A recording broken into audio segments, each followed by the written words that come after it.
Itong dalawa naka-recover, kala ko maano na to, matetegi na. Buti naka-recover. Yun no. Ito na yung mga bago kong sorority oh.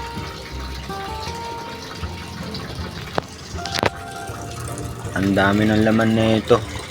Siguro ano na sila dito.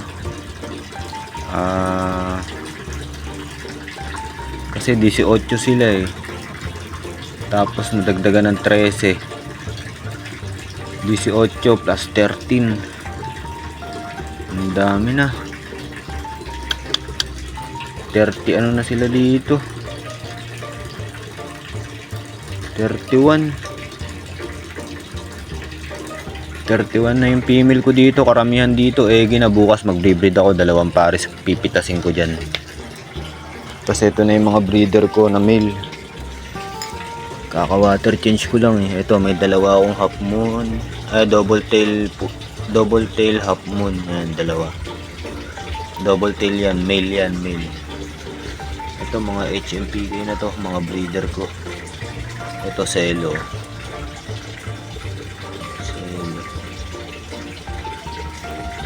Ito metallic green. Blue ata yan o green. Blue ata. Metallic blue. Ito yung malaki. Ayan o. Marong say ata to. Celo. Ito yung AOC ko. Ng kulit. So ito may sakit. Yung mustard tail ko may sakit eh no. Parang ano yung mata niya. Lumobo. Pero okay lang yan. Makaka-recover yan. Ito yung 2 galing ko sa sakit oh. Magaling na sila. Ayan oh, malakas na ulit. Masigla na ulit to. Yung blue marble ko. Ayan oh. Nagbabubbles na ulit siya. Nakaraan, nakaano siya. Hindi siya makalangoy. Dropsy. Pati ito. Naka-recover na sila. Tapos may yung sa mga junior size natin, ito binukod ko na to, 1 mil. Nakakuha ko na 1 mil. Tapos papatayin ko muna to. Yun, nakakuha ko ng 1 mil sa sorority ito. Pero mukhang may depekto siya eh. Ayan, half moon. Tapos ito maliit, Juby, may sakit. Ito pala. Ito yung green eye ko na may sakit pa rin. Hindi na gumaling. Pero matibay. Itong 2 naka-recover, kala ko maano na to, matetegi na. Buti naka-recover. 3 days ko sila binabad sa methylene blue na may asin. Ay hindi, actually 1 week. 1 week ko sila binabad dun. Parang ganyan no. Naka-recover sila, buti naman.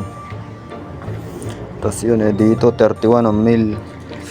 Karamihan dyan egi na. Ito yung giant to. Wala akong makitang giant para iparis dito. Masasayang yan. Baka magbitaw na ng itlog yan.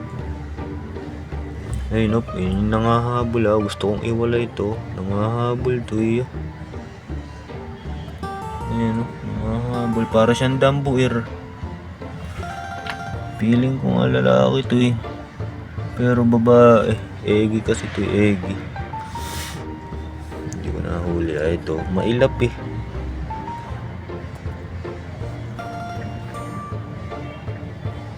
Ito. Babae nga. Egi na rin. Yun. Bukas pipitas ako ng 2 dito. 2 pairs lang muna. Sayang kasi yung panahon eh. So yun, pinapapak na ako ng lamok. Ito yung outfit ko, balot na balot. Kasi malamok pag outdoor.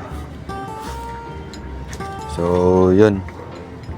Nandito na lang muna. Tatakpan ko muna itong mga breeder natin. Bukas abangan nyo yung video ko. Pipitas tayo ng 2 egi. Mamimili tayo dito. Okay. Fish.